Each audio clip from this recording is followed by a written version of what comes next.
ტელეფონები რომ უნდა გამორთოთ, გახსოვთ? თუ არ გახსოვთ, შეგახსენებთ. ლოცვა თქვა და დავიწყოთ, ხო?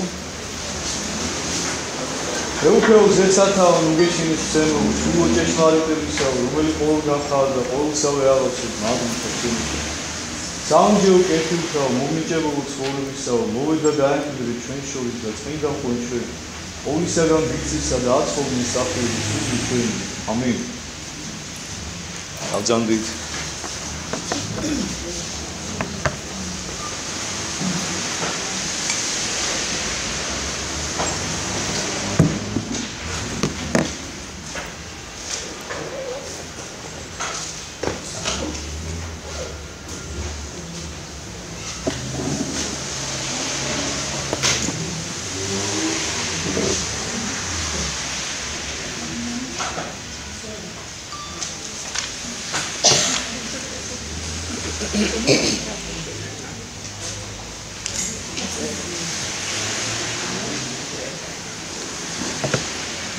ჩვენ წინა საუბარზე დავასრულეთ პირველი თავი მათეს სახარებისაგან. ეს მოდი ვისაუბროთ მეორე თავში რას გვეტყვის მათე მახარებელი და თუ როგორ უნდა გავიგოთ ეს ყველაფერი, როგორ უნდა წარმოვიდგინოთ ჩვენ. მე რამდენჯერმე გაგიმეორებთ ამას ისე სისტემატურად მაინც გავიმეორებ და ვიტყვი ხოლმე რომ არ დაგვაუწყდეს მიზანი რისთვისაც ჩვენ ვიკრიბები და რისთვისაც განვიხილავ და ვსწავლობ სახარებას რომ მე მინდა რომ სახარებისეული სიტყვები გააცოცხლდეს თითოეული ჩვენთაგანისათვის თითოეულმა ჩვენთაგანმა განვიცადოთ და ვიგრძნოთ რომ ქრისტე პირადად ჩვენთვის მოვიდა ამ ქვეყანაზე, განკაცდა, ჯვარს ეცვა და აღდგა და აღგვადგინა თითოეული ჩვენთაგანი. პირველ თავში ჩვენ განვიხილეთ გენეალოგია გაცხოვრისა, რომელიც ნახეთ ჩვენ რომ იოსების გენეალოგიით იყო წარმოდგენილი. მათეს მიერ, იცით თქვენ რომ მათემ ებრაელების მოთხოვნით დაწერა სახარება, ებრაელებისთვის, იუდეველებისთვის, ამიტომ დაიწერა ის მათ არამეულ ენაზე, რომელზეც ისინი საუბრობდნენ. და იმის გამო რომ ებრაელები განსაკუთრებულად აქცევდნენ ყურადღებას გენეალოგიას, თუ აი ვისი ტომიდან იყო და ვისი წარმომავალი იყო, მათი შესაბამისად იწყებს გენეალოგიით. მან დაასაბუთა რომ ჭეშმარიტად იესო არის დავითის შტოდან, სწორედ ის მესია, რომელიც იყო ნაწინასწარმეტყველები უფლისაგან. მიუხედავად იმისა, რომ მან მოგვითხრა იოსების გენეალოგია, მე თქვენ გითხარით რომ წესი იყო ესეთი რომ ქალის ხაზით არასოდეს არ გამოიცემოდა ხოლმე გენეალოგია, არამედ ხოლმე მამაკაცის ხაზით. ამიტომ მოგიყვა იოსების გენეალოგია და იოსები როგორც დამწინდელი ყოვლადწმინდა ღვთისმშობელისა ოფიციალურად მეუღლედ იწოდებოდა, ასე ვთქვათ, მის მეუღლედ პატრონად და შესაბამისად შეუძლებელი იყო რომ მეუღლე ყოფილიყო განსხვავებული იმ ტომისაგან, საიდანაც იყო მისი ქმარი. შესაბამისად, რა კი იოსების გენეალოგია მოგვეწოდა ჩვენ მათესაგან, რომ იგი იყო დავითის ტომიდან, დავითის შთამომავალი. აქედან გამომდინარე, ბუნებრივი იყო, რომ ყოვლადწმინდა ღვთისმშობელიც იყო დავითის შთამომავალი და შესაბამისად მისგან შობილი მაცხოვარი ჩვენი უფალი იესო ქრისტე.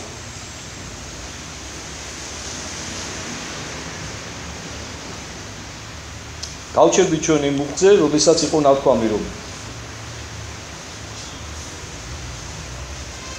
არა იცოდაო მან იგი, ვიდრემდე შვაიგი ძებ იმშოი და უწოდა სახელი მისი იესო. ანუ არ მიკარებიაო მას, რომ მანამოდა ჩვენ ესეც განვმარტეთ, რას ნიშნავს ეს ვიდრე, რომ ეს არ ნიშნავს იმ გაგებით ვიდრეს, როგორც ჩვენ ხმარობთ ამას დღევანდელ ქართულში, არამედ ეს ვიდრე უნდა გავიგოთ ჩვენ იმ გაგებით, რომ ხაზგასმა ხდება სწორედ იმ მომენტისა, რომელზეც ვთქვათ, უნდა რომ ყურადღება გაგვამახვილებინოს მახარებელმა.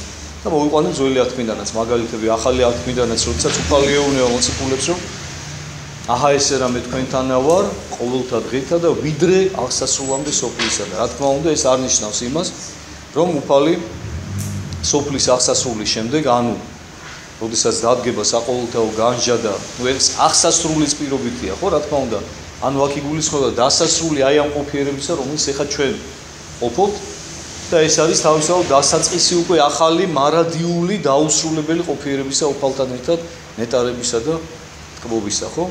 და რა თქმა უნდა ეს არ ნიშნავს ეს ვიდრე რომ ქრისტე იქნება მეორედ მოსვლამდე ჩვენთან და მეორედ მოსვლის შემდეგ აღარ იქნება. რასაკვირველია, ხო? არც ერთი ჭკუატყოფელი ესე არ იფიქრებს. შესაბამისად ჩვენ ესე უნდა გავიგოთ, რა თქმა უნდა, უდიდესი სიმყრეხელობაა და ღმერთმა დაგვიფაროს ჩვენ ამისაგან, რომ რომელიმე ჩვენთაგანმა ვიფიქროთ, რომ იოსებს ხორციელი ურთიერთობა ჰქონდა ყოვლადწმინდა ღვთისმშობელთან, როდისმე გახკარებია. და ჩვენ აი დღევანდელ საკითხავში მეორე თავში ვნახავთ დასტურს იმისას, რომ იოსები მხოლოდ და მხოლოდ მეურვე იყო, მან ეს გადასარევად იცოდა ღვთისაგან, გადასარევად იცოდა ანგელოზისაგან, კარგად იცოდა მან თავისი როლი და დანიშნულება ამ ღვთაებრივ ოჯახთან მიმართებაში, რომელსაც ერქვა ყოვლადწმინდა ღვთისმშობელი და მისგან ნაშობი ყრმა. და მე გითხარი თქვენ, რომ ამიტომაც იყო გამორჩეული იგი როგორც ასაკოვანი, ცოვანი და არა ვთქვათ ახალგაზრდა ჭაბუკი. ხო ვთქვათ მისთვის რაღაც გარკვეული სასტური არ ყოფილიყო ღვთისმშობელთან ურთიერთობა. განვაგრძობ სახარების კითხვა. ხოლო იესოს შობასა ბეთლემს ხურიას ტანისასა დღეთა ჰეროდე მეფისათა აჰა მოგვნი აღმოსავლეთ მოვიდეს იერუსალემად და იტყოდეს სადაც რომელი გიიშვა მეუფე ხურიათა რამე თუ ვიხილეთ ვარსკვლავი მისი აღმოსავლით და მოვედით თაყვანისმცემად მისა.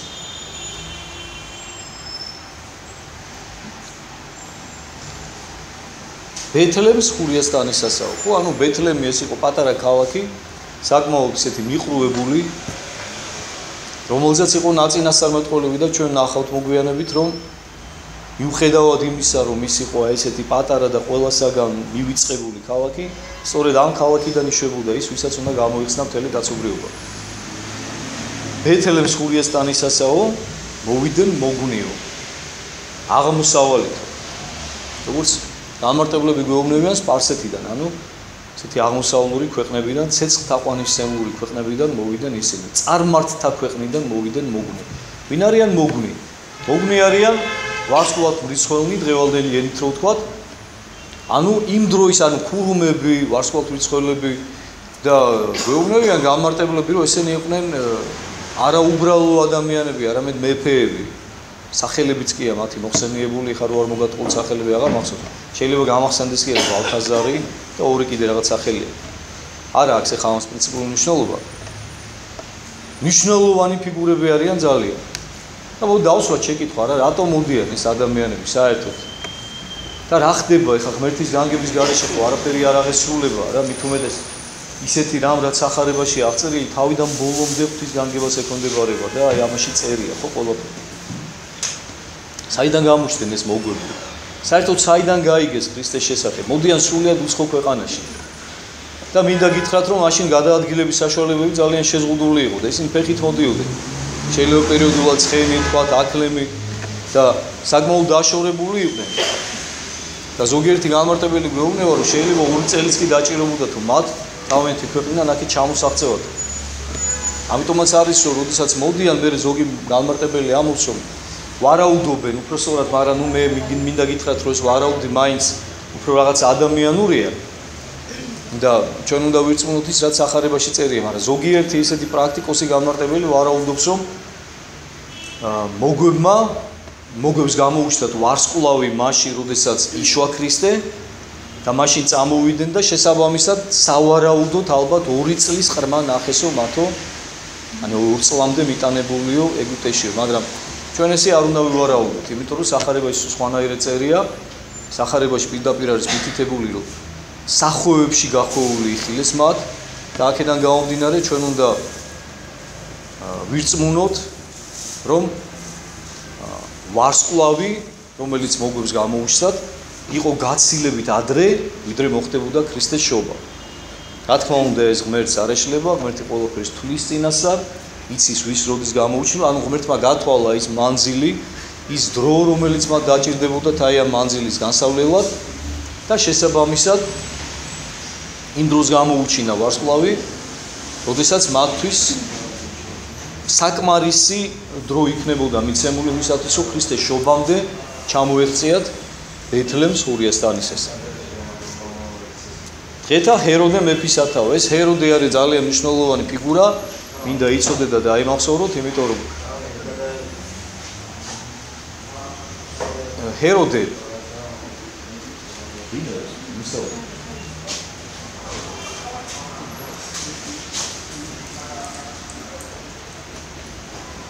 ჰეროდე მინდა გითხრათ რომ არ იყო იუდეველი მეფე, მიუხედავად იმისა რომ იუდეაში იყო გამეფებული, ის არ იყო იუდას ტომიდან, ის იყო იდუმიელი და მას ასე ვთქვათ მიტაცებული ჰქონდა ის ტახტი, რომელზეც ის იჯდა. ამიტომაც ნახავთ ჩვენ მოგვიანებით რა ხდება. მოდიან მოგვები და კითხულობენ. სადა არის რომელი გიშვა მეუფე ჰურიათაი?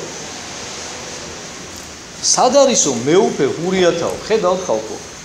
მოგვებმა იციან, ნუ ხა ვარაუდობენ რომ ეს მოგვებიო ბალაამ წინასწარმეტყველის შთამომავლები იყვნენ, რომელსაც ნაცინასწარმეტყველები ჰქონდა თავის დროზე და იცოდა ვთქვათ ეს რაღაც წინასწარმეტყველება აცხოვრის განკაცების შესახებ.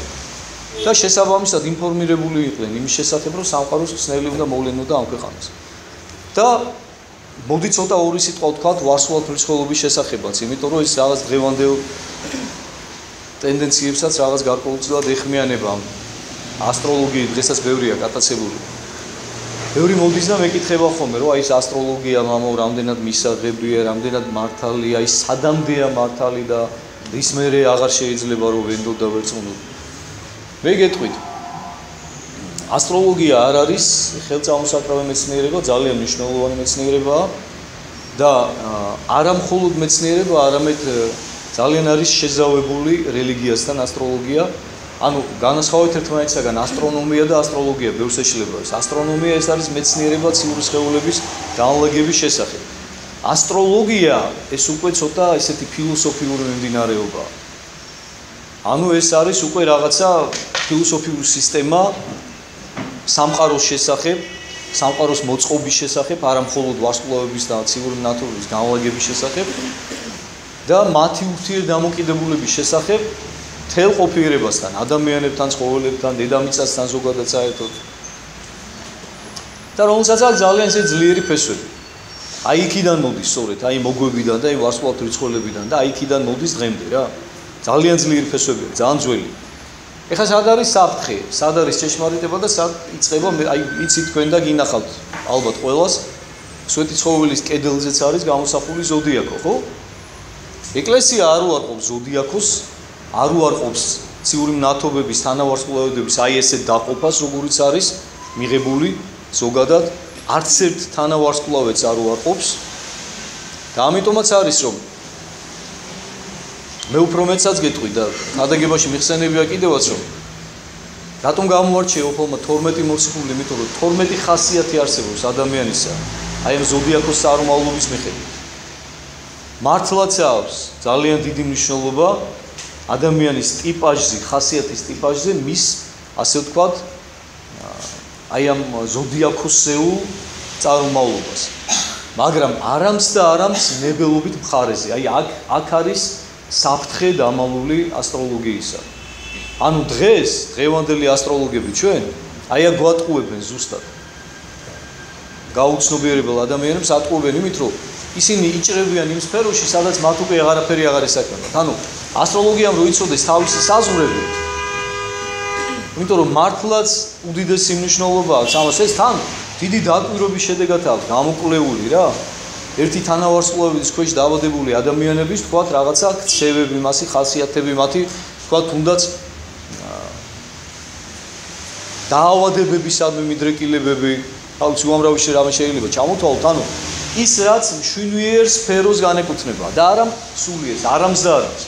იმიტომ რომ სულიერ საკითხში, სულიერ სფეროში არავითარ შემთხვევაში არ შეიძლება ჩვენ განვიხილოთ ასტროლოგია.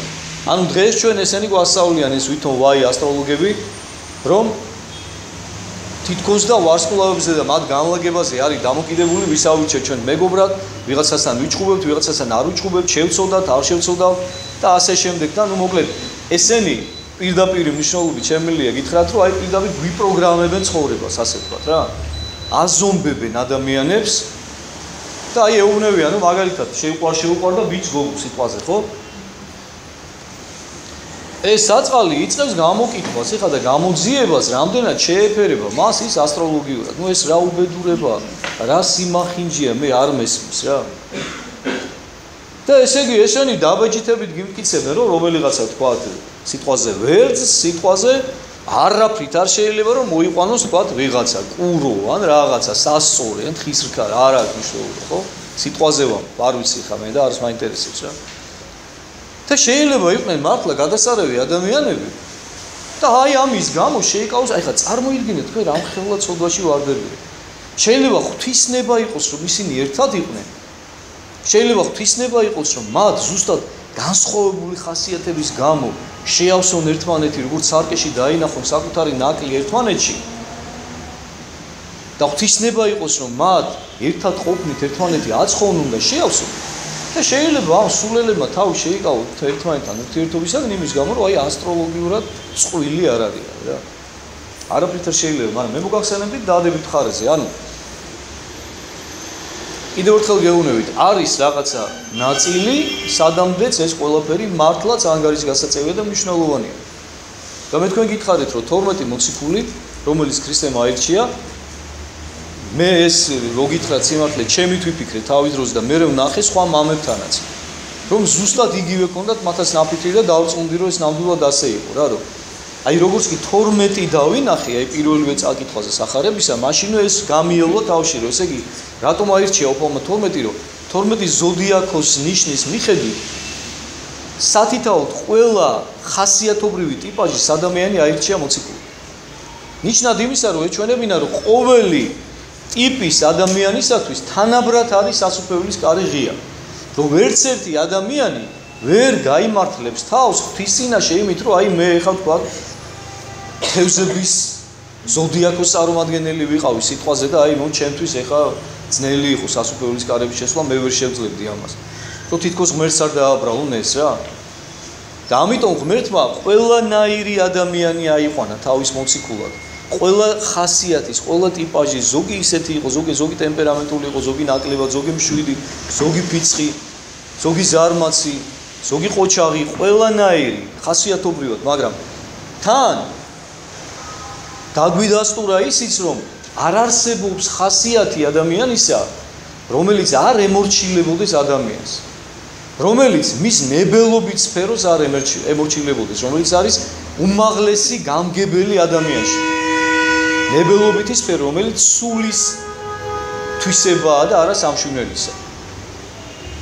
ამაზე ამბობს იოანე ოქროპირი, ერთ-ერთი უდიდესი მამა და სვეტი ეკლესიისა, იოანეს სახარების განმარტებაში, რომ ჭეშმარიტად შესაძლებელი არის თიხისა წინ ოქროისა შეცვალებაი კაცისაი, მაგრამ ოდენ ნება არად სარგებელი იქნების, უკეთო მოსწრაფებაიცა არა დაერთო. აი ნახეთ რა საოცარ სიტყვებს ამბობს თანამედროვე ქართულით რო გითხრათ. ნამდვილად შესაძლებელიაო, რომ თიხიდან ოქროდ გარდაიქმნას ადამიანიო, მაგრამ ამისათვის მხოლოდ სურვილი არ იქნება საკმარისიო, თუ კი ამასო მოსწრაფება, ანუ მცდელობა არ დაერთვებაო, მოქმედება არ დაერთვებაო. მე თქვენთან ქადაგებებში მიხსენებია და ბევრჯერ მისაუბრია სურვილის ორ სახეობაზე, ანუ სურვილი, რომელიც შეიძლება მთელი ცხოვრება სურვილად დარჩეს და სურვილი, რომელიც იმდენად ძლიერია, რომელიც ქმედებას აღძრავს და შესაბამისად მიზანსაც აღწევს. აი ეს არის ის სურვილი, რომელზეც იოანე ოქროპირი საუბრობს, რომელსაც თან ერთვის მოსწრაფებაც.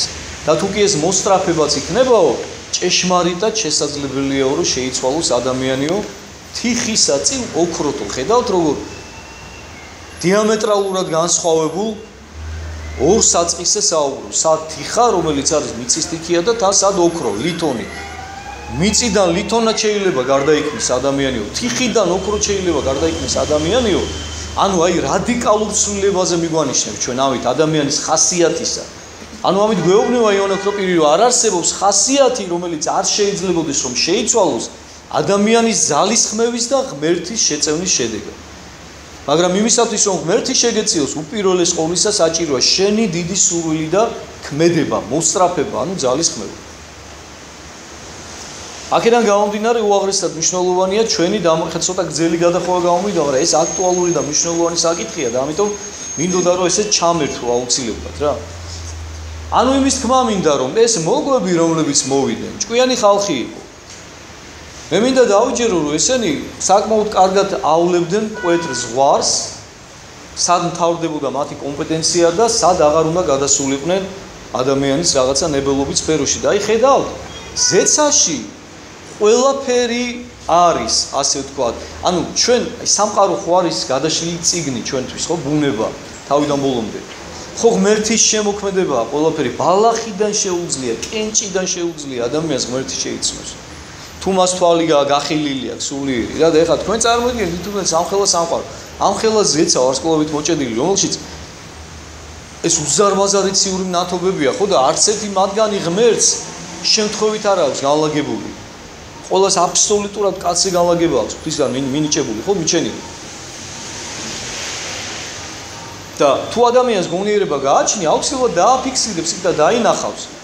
რა როგორ ხდება? ამიტომაც არის რომ ეს ასტროლოგები ძალიან ბევრ ამას იმაშოვე. მე ვყავს მაგალითად ერთი ახლობელი ასტროლოგი, ასტროსოფს ეძახის ის საკუთარ თავს და აი ამ დღევანდელი ასტროლოგების ჯიბეში ისვავს ყველას, მოკლედ ამათი მამაა ყველასი. და მას აქვს ესეთი საოცარი უნარი, იმდენად ესეთი განსწავლული ადამიანია, რომ აი გთხოვს რას? გეტყვის რომ უთხრა მას სახელი გვარი, არა გვარსაც არ გეუბნება, სახელს გეკითხება, დაბადების წელს, თვეს, რიცხვს, დღეს და თუ კი საათი და წუთიც გახსოვს, ხო, ნუ მისწრება ამისთვის, რა, იმიტომ რომ ყველაფერს მნიშვნელობა აქვს, რა. იმის მიხედვით ის გამოითვლის იმ დროს რა განლაგება იყო პლანეტებს შორის, აი შენ რო გაჩნდი ზუსტად იმ წუთს და იმ წამს დედამიწაზე. და იმის მიხედვით აი რაღაცებს ერთ ფუნქციას აიღებს, სულ ანგარიშობს რაღაცა ციფრებს მიუმატებს და გამოაკლებს, გაყოვს, გაამრავლებს. არაფერს არ ჯადოქრობს რა. აი მეცნიერულად ანგარიშობს რა. ანგარიშებს ეს 15-20 წუთი შეიძლება 9 საათი და მე მოგიყვება მთელ შენ ცხოვრებას, მართლა უყო, კი არ გატყუე. მოგიყვება ყველაფერს, რა იყო როგორ იყო შენ ცხოვრებაში, აი ისეთ რაღაცებს რო პირს დაგაღებინებს მართლა. გეტყვის დღეს რა ხდება? და აი მომავალზე რომ გადადის, აი იქ არის უკვე ჩასაფრებული მთელი საფრთხე რა. იმიტომ რომ აი მომავალში ცდილობს სწორედ ეშმაკირო დაგაპროგრამოს და ცუდად შეიტანოს რაღაცა ცვლილებები შენ ცხოვრებაში, იქ სადაც მას არაფერი არ ესაქმება. რატო? იმიტომ რომ წარსული დააწმყოს. ეს ყველაფერი მოცემულია, ასე ვთქვათ, აი როგორ რაღაც ესეთნაირად შეგვიძლია გამოვხატოთ, პროექცირდება ზეცაზე ეს ყველაფერი რა. რაც აქ ხდება, იმიტომ რომ სამყარო ერთიანია, მთლიანია და თუ ადამიანმა ამის კითხვა იცის, დაინახავს ამ ყველაფერს რა. მაგრამ რაც შეეხება მომავალს, ეს ცოტა რთული თემაა და ცოტა სახიფათო რამ არის რა. იმის განჭრედა, იმიტომ რომ მომავალი ეს ჩვენს ხელში არ არის. აქ მხოლოდ ვარაუდი შეიძლება რაღაცეების. და ისინი უკვე მთელი დამაჯერებლობით გეუბნებიან რაღაცეებს, ეხლა კი ის რაც შეიძლება რომ მათ ვარაუდის დონეზე გამოთქვან, გეუბნებიან როგორც იცი და თან ეხლა მკითხავების მთელი ცბიერებაც ამაში მდგომარეობს, რომ კითხავმა, ანუ ზოგადად ბოროტმა ძალამ იცის წარსული, იცის აწმყო და ვარაუდობს მომავალს, ანუ შეუძლია დაახლოებით განჭრიტოს რაც შეიძლება იყოს მომავალში რა. მხოლოდ ღმერთმა იცის რა არის მომავალში, მეტი არავინ. და მხოლოდ იმ ადამიანმა, ვისაც ღმერთი გამოუცხადებს რაღაცა გარკვეული აუცილებლობის გამო, ვთქვათ, როგორებიც იყვნენ წინასწარმეტყველები, ხო? რომლებიც რაღაც პერიოდულობით ღებულობდნენ ღვთისაგან, სულიწმინდისაგან ინფორმაციას თუ რა მოხდებოდა. რაც იყო აუცილებელი ხალხისათვის და სასიკეთო, რომ ეს სოდნოდა, ვთქვათ რა. და აი იმ წარსულს რო გეტყვის და ისეთ რაღაცებს გეტყვის, რომ მარტო შენ იცი და სხვა არავინ არ იცის, აწყოსაც რო რაღაცებს ისეთ გეტყვის, რომ შენ უკვე იმხელა ნდობა გიჩნდება ამ ადამიანისადმი, რომ აი სურო სისულელე გითხრას, ყველაფერს უკვე დაიჯერებ პირდაპირ რა.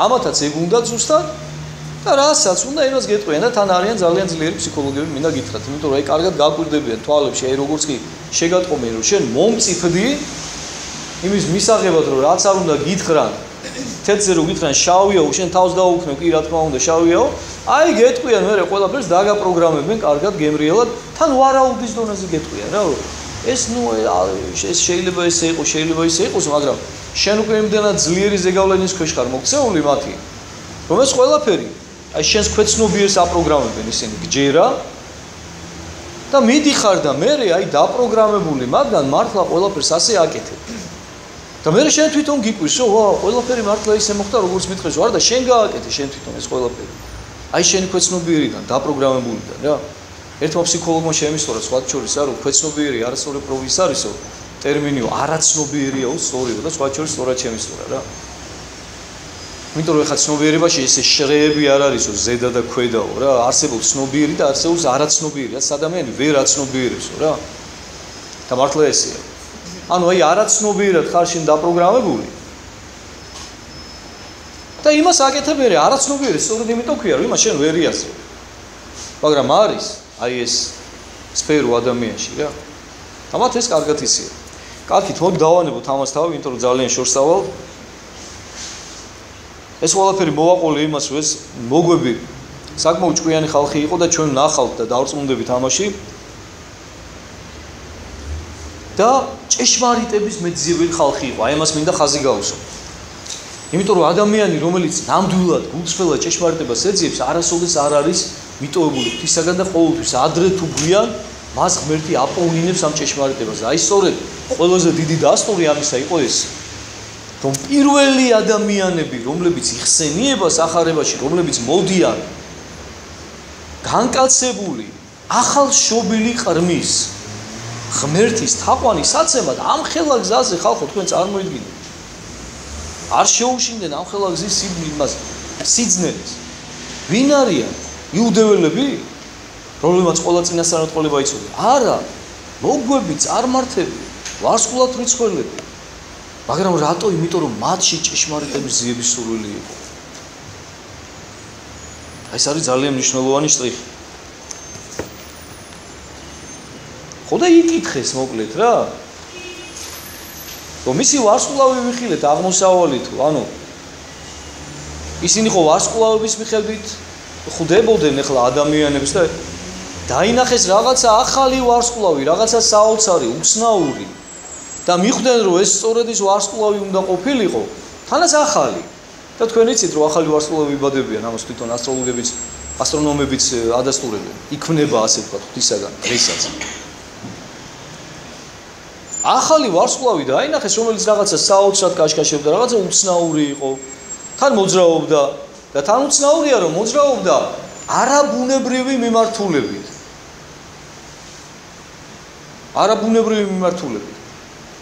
იმ მიმართულებით რომელთაც ზოგადად ვარსკვლავები არ მოძრაობდნენ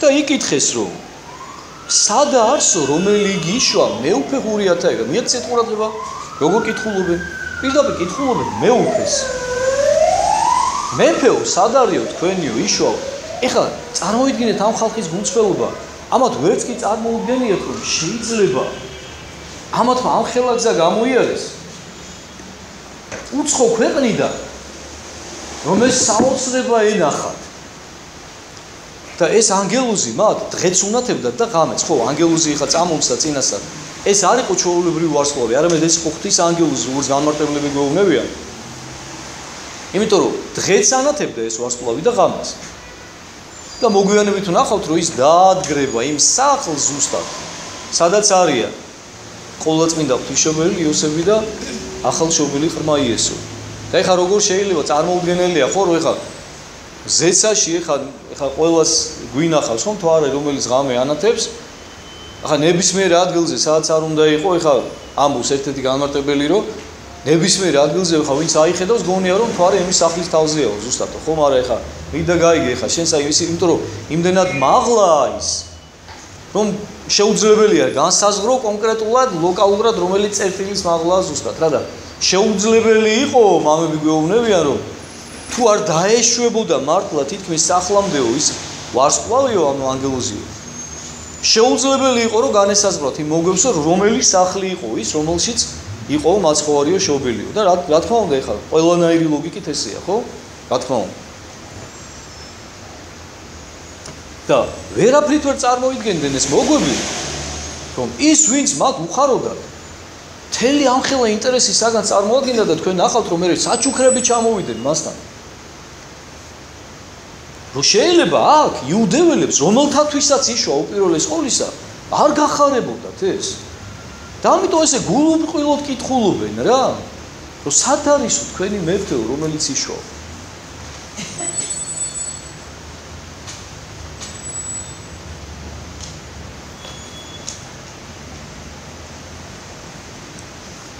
ეხა რეაქცია ნახეთ თქვენ.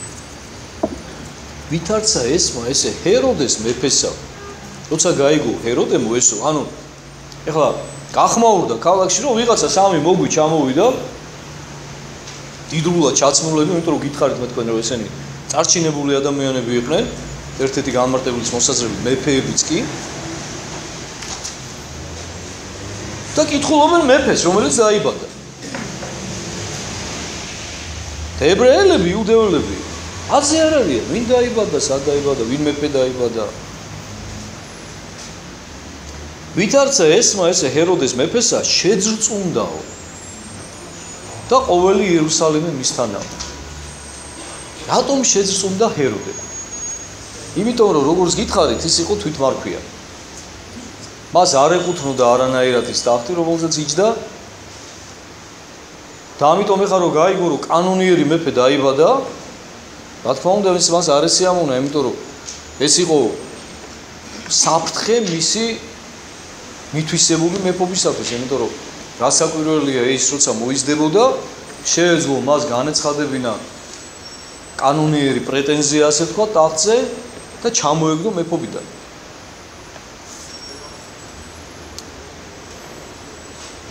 თეოფილაქტე ბულგარელი ერთ-ერთი განმარტებელი მათე სახარებისა გვეუბნება რომ ის გასაგებიაო ეხლა ჰეროდე რაკი შეწუნდაო, მაგრამ ის დანარჩენი იერუსალიმი რაღაცა შეწუნდაო მასთან ერთად. ხო და მიაწერს აი ხალხის უგუნურებას და აი ბოროტების უგუნურებას, რა რა უგუნურია ბოროტება, იცით როგორი რამე, აი როგორც ცოდვებში იყო ჩაფლული მთელი ერი, შემოკარგებული და ამიტომ რა. აი ეს გაუცნობიერებელი შინაგანი შიში დაეუფლათ მათ. ისევე როგორც ყოველ ჩვენთაგანს ეშინია სიკვდილისა. წესი ჩვენ სიკვდილის არ უნდა გვეშინოდეს. სიკვდილი ხო უფალთან მიახლებაა. ჩვენ რომ ვემზადებოდეთ სიკვდილისათვის, სიკვდილის დღე ჩვენ სიკვდილის არ უნდა გვეშინოდეს. მაგრამ რატო გვეშინია? იმიტომ რომ ცოდვების შიში გვღნის. ვიცით რომ არა ვართ მზად სიწმინდის წინაშე წარსადგომად. აყროლებული ვართ შიგნიდან ცოდვები. ამიტომ არ გვინდა, არ გვაწყობ ჩვენ სინათლე. არ გვაწყობ ჩვენ სიკვდილი, რომელიც არის წარდგომა მაცხოვრის წინაშე. არა ვართ მზად ამისთვის. აი ესევე ისრაელი ერიცო მთელი იერუსალიმიო შეძრწუნდაო ამის გაგონებაზეო შინაგანად გაუცნობიერებლად შეძრწუნდნენ ყოველი მათგან, იმიტომ რომ მიხვდნენ შეიძლება ვერც მიხვდნენ, ვერც გაიაზრეს, მაგრამ აი ეს შიში დაეუფლათ რაღაცა გაუცნობიერებელი მათ რომ ვინ იშვა. მიხვდნენ რომ რაღაცა საოცრების წინაშე აღმოჩნდნენ. ფაქტის წინაშე, რომელსაც ეუბნებოდა მთელი კაცობრიობა, რომ მაცხოვარი უნდა შეგვიძლიყო კაცთან ათისავისო. და შეძრწუნდნენ. იმის მაგივრად რომ გახარებოდათ. აი უგუნურება ადამიანისა. და თქვენ კარგად იცით, რომ არათუ შეძრწუნდნენ, არამედ ძალიან წარმატებით მოაკვდინეს კიდევაც და ჯვარზე გააკრეს. და შეკრიბნა ყოველნი უგდელთ მოწყარნი და მწიგნობარნი ერისანი. და იკითხვიდა მათგან, სადა უკვე შობადაც ქრისტე?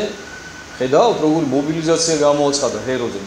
უცებ, როგორ დაფაცულდა, როგორ შეეშინდა. რომ შეკრიბაო ყველანიო, წიგნობრებიო, მოხუცებულებიო, ანუ ის ხალხი, ვისაც ევალებოდა, ვინც განსწავლული უნდა ყოფილიყვნენ საღვთოს ჯგუფში და ვისაც ევალებოდა, რომ სოდნოდათ, რომ სად უნდა შობილიყო ქრისტე.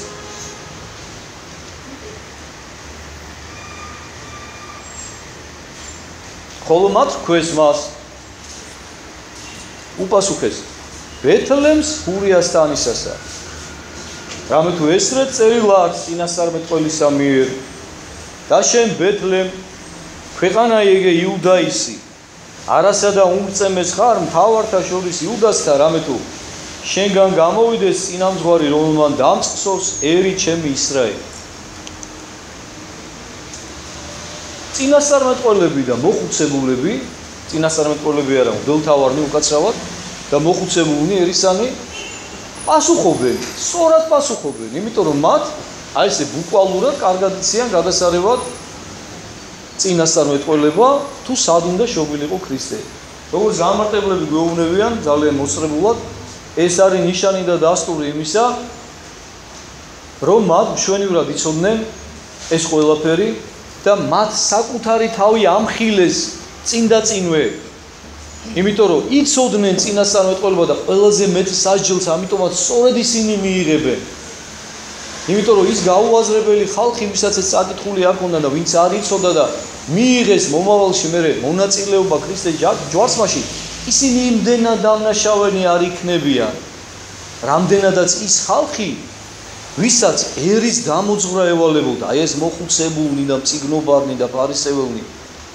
ვინც განსწავლული იყვნენ და ვინც ზეპირად იცოდა მთელი ჯული მთელი წინასწარმეტყველება თუ რა იყო ნათქვამი როდის უნდა შობილიყო სად უნდა შობილიყო რა უნდა ექნა მას რომ ერი ცოდებისაგან უნდა გამოეხსნა და არა მისი ფიზიკური ბატონობა დაემყარებინა მთელ დედამიწაზე მათ ეს გადასარევად იცოდნენ ამიტომ მათ არეპატიებოდა და ამიტომაც მათ ამით საკუთარი თავი ამხილეს უპირველეს ყოვლისა იმიტომ რომ სწორად პასუხობენ ჰეროდეს იციან სადაც უნდა იშვეს ქრისტე აქვთ მათ ეს მოლოდინი მაგრამ ხედავთ სწორედ იმის გამო რომ ქრისტემ ამ ქვეყნიური მეუფება კი არ იქადაგა არამედ ზეციური იქადაგა და პირდაპირ ეუბნება რომ მეუფება ჩემი არ აარსო ამა ქვეყნისაგან რო ყოფილიყო მაშინო მეო ანგელოზები მომსახურებოდნენ რა მაგრამ აი აქ ამ ქვეყნიური რო არ არისო ამიტომაც პირიქით თქვენ სამსახურებელად მოვედიო მეო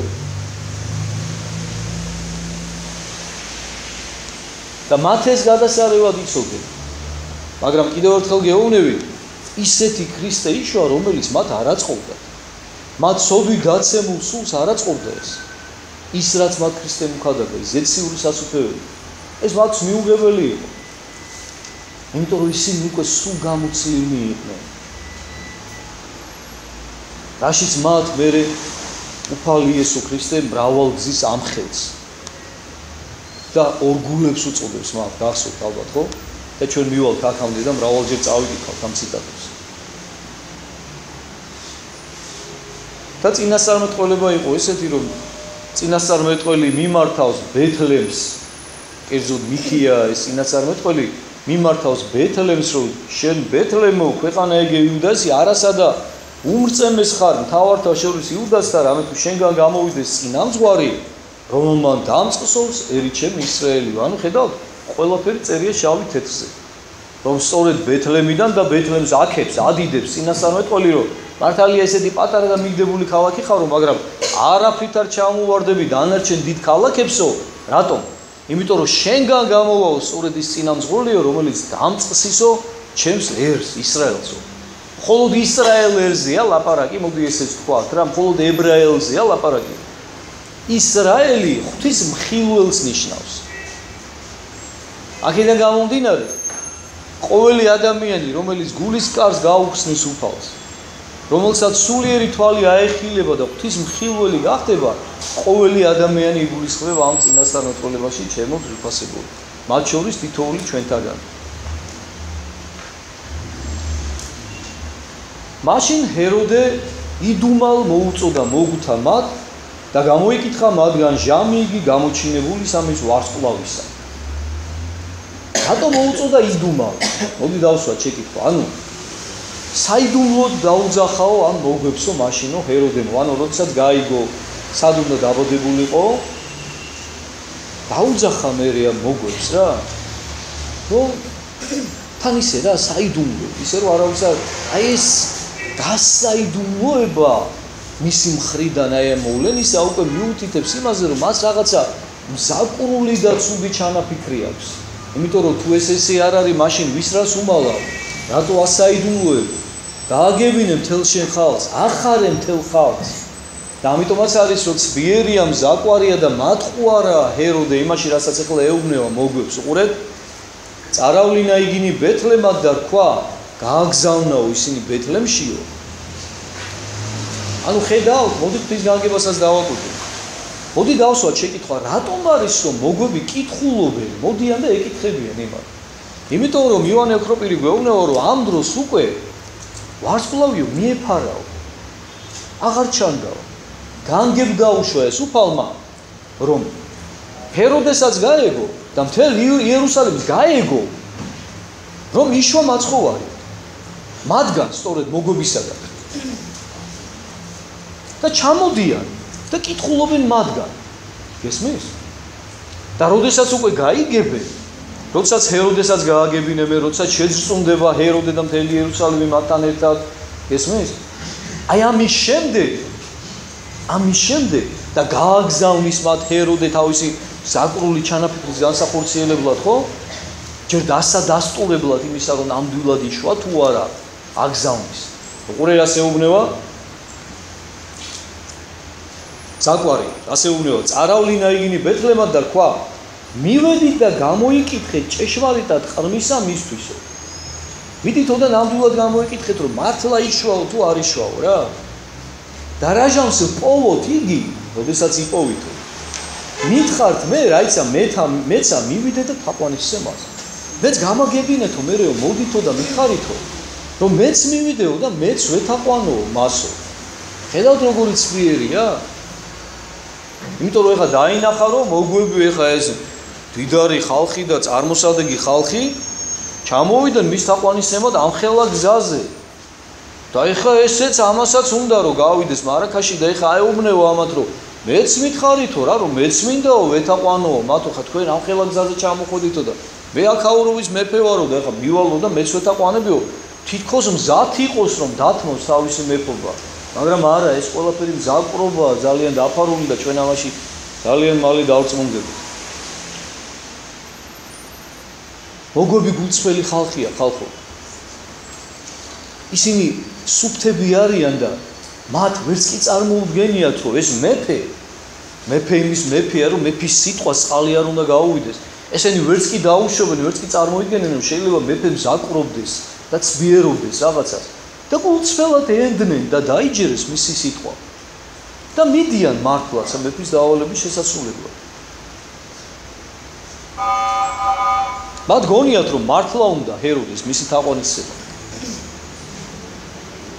ხოლო მათ ვითარცა ეს მეფისა მისგან წარვიდეს და ხედავთ უკვე რა ხდება აჰა ვარსკვლავი იგი რომელი იხილეს აღმოსავალით წინა უძღოდა მათ ანუ ის ვარსკვლავი რომელიც დროებით დამალული იყო აღარ ჩანდა იმისათვის რომ განცხადებულიყო ეს ყველაფერი და გაეგო ჰეროდესაც და დანარჩენებსაც კვლავ გამოუჩნდა მოგვებს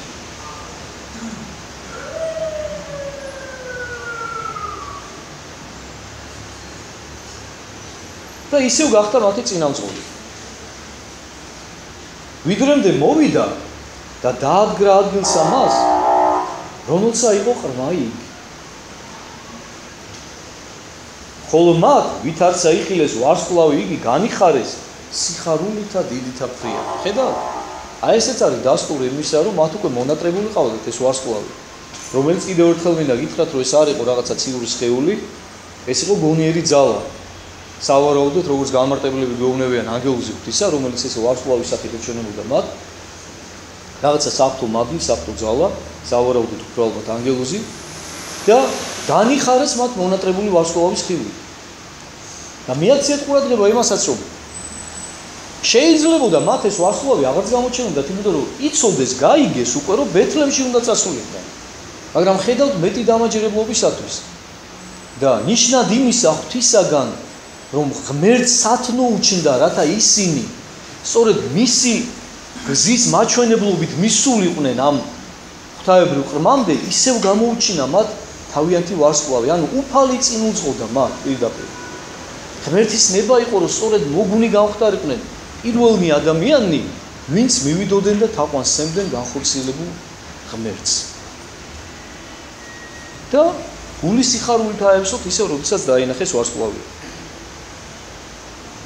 და როგორც გითხარით, ეს რომ არ იყო ჩვეულებრივი ვარსკვლავი, ეს ვარსკვლავი ჩამოდის, ეშვება დაბლა და დააგრება სწორედ იმ სახლს, რომელზეც არიან მოგვიბი. ეხლა მოდი ესეც ვთქვათ, ხო? ეხლა ფიზიკურად რო წარმოვიდგინოთ, ეხლა ჩვენ კარგად ვიცით ყველამ რომ თითოეული თუნდაც სულ უმცირესი ვარსკვლავიც კი მილიონობით აღემატება დედამიწის ზომას. ეხლა თქვენ წარმოვიდგინეთ, ეხლა ის ვარსკვლავი რომ მართლა ბუნებრივი ვარსკვლავი ჩამოსულიყო და ეხლა ეს წარმოუდგენელია, ხო? ანუ ამით კიდევ ერთი დასტური იმისა, რომ ეს იყოს სწორედ ანგელოზი. ღვთის მიერ გამოგზავნილი, რომ ის ისეთ ზომას და ისეთ ფორმას იღებს იმ კონკრეტულ მომენტში, რაც არის საჭირო, ხო? ანუ დაეშვა ეს სინათლე და დაადგრა ზუსტად იმ ადგილს, იმ სახლს, სადაც იყვნენ მაცხოვარი და ყოვლადწმინდა ღვთისმშობელი იოსებთან ერთად. ახალ ის გამარტებლები გვეუბნებიან, რომ ესენი უკვე სახლში იყვნენ, ანუ აღარ იყვნენ უკვე იმ ბაგაში, სადაც იშვა მაცხოვარი, არამედ იყვნენ უკვე სახლში გადმოსულები. ბაგაში იშვა და მოდი რატო იშვა ბაგაში? მოდი ესეც ვიკითხოთ. როდესაც წავიდნენ ბეთლემში, აღწერა იყო იქ. და აღწერის დროს ყველა ადამიანი მიდიოდა იქ, საიდანაც იყო თავის წარმომავლობით. თუ იქ დაფიქსირებული იყო თავისი წარმოშობის ადგილზე რა. და შესაბამისად ძალიან ბევრი ხალხი მიაწყდა.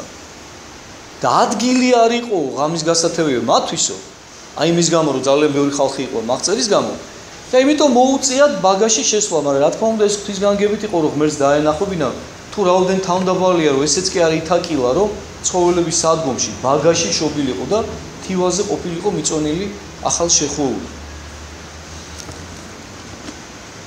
მაგრამ ამ დროისათვის, როდესაც უკვე მოგვები მიდიან, მამები გვეუბნებიან რომ მაცხოვარი უკვე სახლში იყო გადასული ყოვლადწმინდა ღვთისმშობელთან ერთად. აქაც წერია პირდაპირ სახარებაში. შევიდეს სახლსა მასო და არა ბაგასა.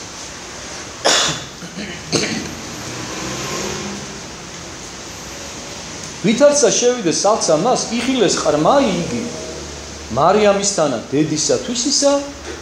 ხედავთ, მარიამზე ამახვილებენ ყურადღებას და არა იოსებზე. კი არ ამბობენ რომ მარიამის და იოსებისთანაო დედმამასთანო, არა. მარიამისთანა დედისა თვისისაო. იოსებიც იქ იყო, მაგრამ იოსებზე არ ამახვილებს ყურადღებას, გაანგებ მახარებელი, იმიტომ რომ იოსები მხოლოდ მეურვეა.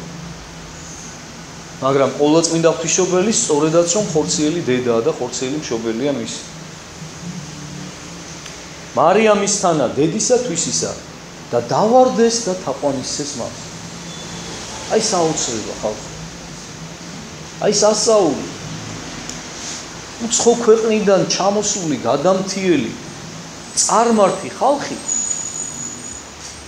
ამ ხელა გზაზე წამოსულები, დაღლილები, დამაშრალები მოდიან საოცარი სიხარულით გულში დაემხობიან და თაყვანისცემენ ახალ შობილ მაცხოვარს. გამხელა მხილება მთელი ებრაელი ერისა. გამხელა სირცხვილია მთელი ებრაელი ერისა, რომ მათ იცოდნენ რომ მთელი კაცობრიობის ხსნელი იშვა და ებრაელებმა რომელთა წიაღშიც იშვა და რომელთათვისაც იშვა უპირველეს ყოვლისა უფალი, მათ ვერ გაიაზრეს ეს ყველაფერი და არა მხოლოდ თაყვანისცეს, არამედ მოდი ვნახოთ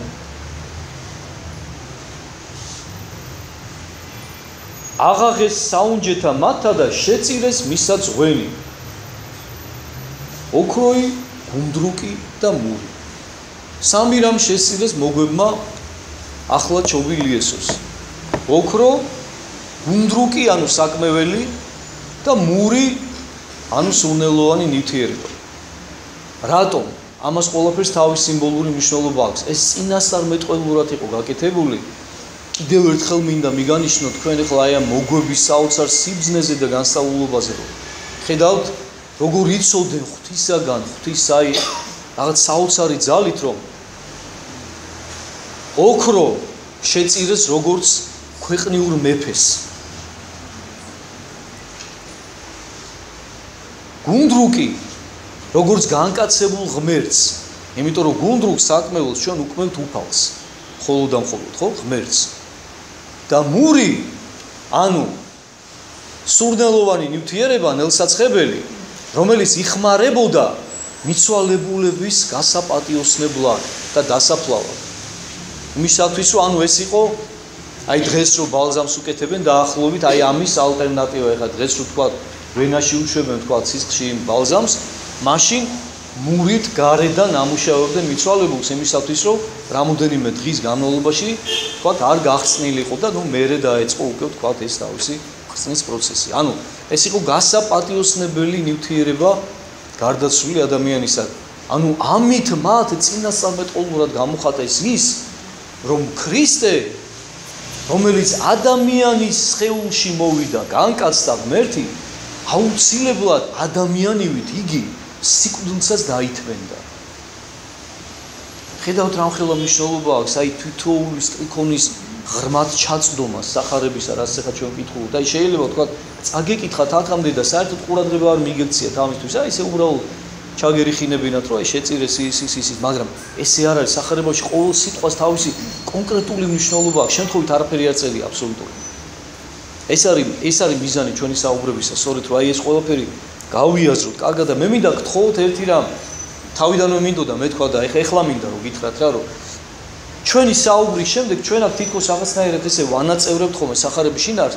მე მინდა გთხოვოთ რომ სახში რომ მიხვალთ აუცილებლად მთლიანობაში გადაიკითხოთ ხოლმე ის თავი, რომ აი მთლიანად გაერთიანდეს ის ყველაფერი თქვენს თავში. აი მთელი თხრობა. იმიტომ რომ აქ მე ამ განმარტებების გამო ხშირად წყვიტავ ამას. ანუ თქვათ აი რომელ თავსაც კითხულობთ სახში რომ მიხვალთ, მე ის თავი გადაიკითხეთ სრულად. აი თქვათ ახლა მეორე თავზე ვარ, ხო? რომ წავიკითხავთ სახში მე გადაიკითხეთ მეორე თავი მთლიანად. თან გაგახსენდებათ ის ყველაფერი რაც აქ ვისაუბრებ. და თან ეს ყველაფერი გამთლიანდება თქვენს თავში და უკვე რამდენჯერაც არ უნდა წაიკითხოთ დროთა განმავლობაში, ხო? ხვალ, ზეგ, აისად იმის შემდეგ სულ გაგახსენდებათ მე ეს ყველაფერი. და სულ უკვე გაცოცხლდება ეს მთელი სახარებისეული სიუჟეტი თქვენთვის. თქვენ თვითონ რო იკითხოთ განმარტებები, რა თქმა უნდა, ესეც არ გაწყენდა, ძალიან კარგი იქნება. და მოიღეს ბრძანება ჩვენებით. რაითა არა მიაქციონ ჰეროდესა, არამედ სხვით გზით წარვიდნენ სოფლათვისა. უყურეთ კიდევ ერთი დასტური მოგთა სიბრძნისა და ღვთივ გამგზნობილობისა რომ ბრძანება მოიღესო ჩვენებითო ანგელოზისაგან ღვთისაგან პირდაპირ ანუ მიიღეს ბრძანება კონკრეტული რომ ჰეროდესთან კი აღარ დაბრუნებულიყვნენ არ იმიტომ რომ მათ ხო გულუბრყვილოდ ჯეროდათ რომ უნდა მისულიყვნენ ენახათ ყრმა თაყვანიეცად თავის მისია შეესრულებინათ და მე ჰეროდემ ხო დაავალათ რომ მოდითო მე და მითხარით მეო რომ მეც ჩავიდეო და მეც თაყვანისეო მასო.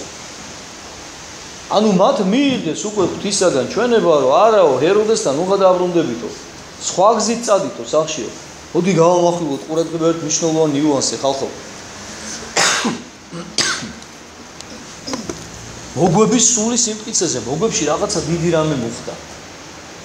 მიაქციეთ ყურადღება, ჯერ მე თქვენ გითხარით რომ ისინი შინაგანად სულიერად შემზადებულები იყვნენ უკვე. ღვთის მისაღებად მათში იყო ჭეშმარიტების მაძიებლობა საოცარი რომ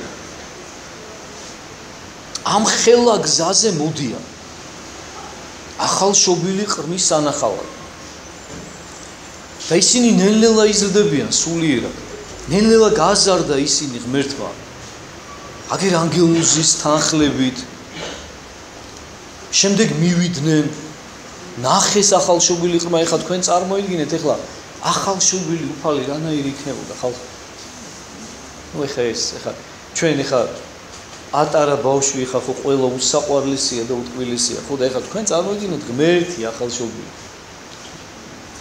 ჯერ ყოვლადწმინდა ღვთისმშობელი რომელიც იყო სათნოების სიმშვიდის სიმდაბლის აი ამ ყველაფრის რაღაცა საოცარი განსახიერება რომელსაც ადამიანის ენა ვერ აღწერს და ვერ იტყვის და ამაზე ბევრჯერ მისაუბრია თქვენთან და ეხლა აღარ მოგაბეზრებ თავს აი რაღაცა დაუტევნელი დაიტია მისმა გონებამ და მისმა სხეულმა ჯერ ყოვლადწმინდა ღვთისმშობელი და მერე მისგან ნაშობი ყრმა მაცხოვარი ეს იხილეს მათ საკუთარი თვალით ამის ღირსი შეიქმნენ თან პირველი კაცთა შორის. ჯერ ეს რამხელა ის იყო მათთვის დასტური, ანუ იმ ყველაფრისა, რომ მათ ტყუილა არ იარეს ამხელა მანძილი. სულით იგრძნეს და დარწმუნდნენ, რომ სწორედ ეს იყო ის ხმა, ვის გულისთვისაც გაიარეს მათ ეს ამხელა მანძილი და შემდეგ უკვე ანგელოზისაგან მიიღეს ბრძანება, რომ აღარ დაბრუნებულიყვნენ ჰეროდესთან. ეხლა უყურეთ, მეფის სიტყვას გადავიდნენ.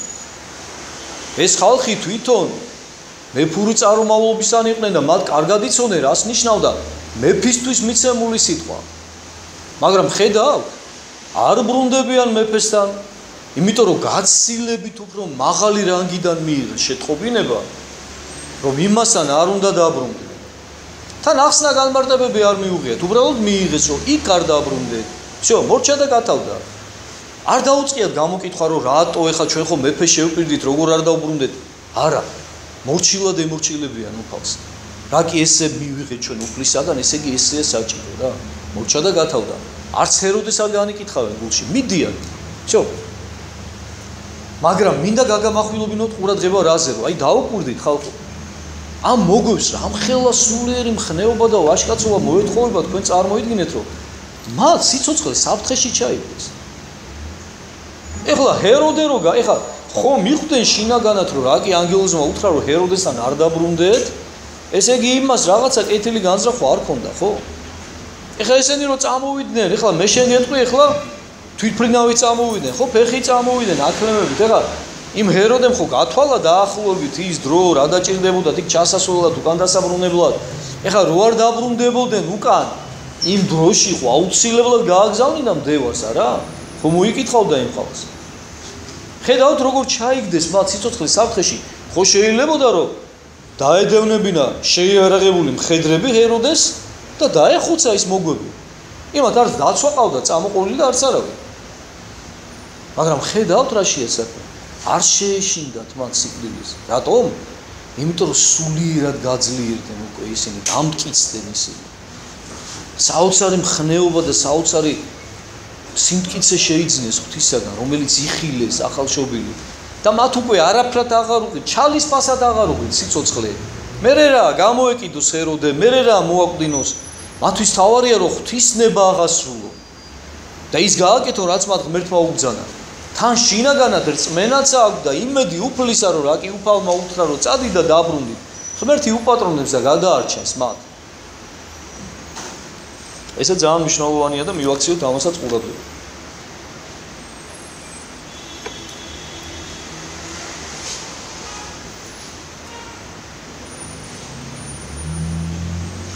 დავითარცა განეშორდეს იგინი, ეხლა ნახოთ, მოდი დავაკვირდეთ ღმერთის განგებულებას, ხო? რა ხდება? როდესაც წავიდნენ მოგვებიო, აჰა, ანგელოზი უფლისა გამოუჩნდა ჩვენებით იოსებს და თქვა: იოსებს ეჩვენება. მოდი მიაქციეთ ყურადღება რა, ხო შეიძლება რომ ანგელოზი ეჩვენებოდეს ყოვლადწმინდა ღვთისმშობელს პირდაპირ, ხო? ის ხო გაცილებით უფრო მნიშვნელოვანი ფიგურაა ვიდრე იოსები. მაგრამ არა ეჩვენება იოსებს. იმიტომ რომ კაცზე ყოველთვის არის უდიდესი პასუხისმგებლობა პატრონობისა ოჯახისა. და მასევალება, მეურვეობა და პატრონობა თავის ღვთისგან ჩაბარებული სამწყსოსი ყოვლადწმინდა ღვთისმშობელისა და მისგან შობილი ჩვილი იესოსი და ამიტომ სწორედ იოსებს ეცხადება და თან კიდევ რატომ? უყურეთ, იოსები უნდა გააძლიერდეს დროთა განმავლობაში და აი ამ ანგელოზთა ჩვენებით იოსები უფრო მტკიცდება, რას დრო გადის. და ეუბნება მას ანგელოზი: აღდეგ და წარიყვანე ყრმაიეგე და დედაი მაგისი და იულტოდე ეგვიპტე და იყავ მუნ ვიდრემდე გრქვაშე. რამე თუ ეგულების ჰეროდეს მოძიებად ყრმისა მაგის და წარწმენდა დეგე. ხედავთ, პირდაპირ გაუხსნა კარტები ანგელოზმა იოსებს და ეუბნება. მიაქციეთ ყურადღება როგორ მიმართავს. აღდეგ და წარიყვანე, თანმიმდევრობას მიაქციეთ ყურადღება, ყრმაიეგე და დედაი მაგისი. ჯერ მიაქციეთ ყურადღება იმას, რომ არ მოიხსენიებს როგორც შენი ცოლი. გახსოვთ პირველად ეუბნება მას რომ ნუ გეშინინ ჩვენ პირველ თავში წავიკითხეთ ეს. იოსებ ნუ გეშინინ მიყვანებად მარიამისა ცოლისა შენისა. რამე თუ რომელიგი მისგან იშვეს სულისაგან წმინდისა არსო. ანუ იქ ცოლს უწოდებს. რომ მიანიშნოს რომ მრუშობის ნაყოფი არ არის რომელიც მას წიაღში ყავს ჩასახული არამედ სული წმინდისაგან არის და მიიღე ის როგორც შენი ცოლი. და ნუ გააგდებ მას, ნუ დაუტევებ მას. და როდესაც იოსები დარწმუნდება უკვე ღვთიურ წარმომავლობაში ყოვლადწმინდა ღვთისმშობლის ნაყოფისა, შემდეგ უკვე არასოდეს აღარ იხსენიებს ანგელოზი ყოვლადწმინდა ღვთისმშობელს როგორც იოსების ცოლს. არამედ ეუბნება, პირდაპირ მიანიშნებს თავის როლზე ძალიან მკაფიოდ, რომ შენ ხარ მეურვე, მხოლოდ და მხოლოდ. ნუ გეშინინ კი არა, უბრალოდ წარიყვანე, ყრმა იეგე და დედა იმაგისი. ხედავთ? თანმიმდევრობა. ყრმა იეგე და დედა იმაგისი. ქალი იეგე და შვილი მაგისიო კი არა. ყრმა იეგე და დედა მაგისი, იმიტომ რომ ყრმაზეა ხაზი გასმული. ყრმა არის ყველაზე მნიშვნელოვანი, იმიტომ რომ ის არის განკაცებული ღმერთი. და ეუბნება წარიყვანე და ივლტოდე ეგვიპტე. ივლტოდე, ლტოლვა არის სივლტოლვა უпроსორა ძველი ქართული სიტყვა ეს არის გაქცევა. გაიქეცი ეგვიპტეშიო. ანუ სწრაფად წადიო, იჩქარეო. რამე თუ ეგულების მეფესა მოძიებად ყრმისა მაგის და მოწყვეტად ეგეო. ხედავთ? ანუ მეფესო განზრახული აქვსო რომ მოიძიოსო ეგ ყრმაო და მოკლასო. პირდაპირ ეუბნება ანგელოზს. ხოლო იგი აღდგა და წარიყვანა ყრმა იგი და დედა იმისი ღამე, ანუ ღამევე წავიდა. არ დაელოდა გათენებას. და კი მიიღო ანგელოზისაგან ჩვენება და ბრძანება, რომ წასულიყო და გაქცეულიყო, აღარ დაახანა მან და მიუხედავად იმისა, რომ ეხა მოგიხსენება თქვენ, ვისაც ეხა პატარა ყოლიათ ან ყავთ, რა ძნელია პატარასთან ერთად გადაადგილება, მით უმეტეს თქვენ წარმოვიდგინეთ ის პერიოდი, როდესაც არც მანქანა იყო, რომ კომფორტულად გადაადგილებოდნენ, ხო? თან ესენი ღარიბები იყვნენ, თან ესეც იესოც ჩვილი იყო და ახალშობილი იყო და თან ღამე უნდა წასულიყვნენ, მაგრამ არ დაახანა, იმიტომ რომ უფალზე იყვნენ ისინი მინდობილნი, რა კი ანგელოზისაგან მიიღო ჩვენება. მიენდო ყოველგვარი შფოთის და ფურიეთის გარეშე წავიდა. ყოვლადწმინდა ღვთისმშობელიც რა თქმა უნდა მოჩილად გაყვა, იმიტომ რომ მან იცოდა რომ ესე იყო უფლის განგება და სადაც ღმერთი გააგზავნიდა, უპატრონებდა კიდეც მათ.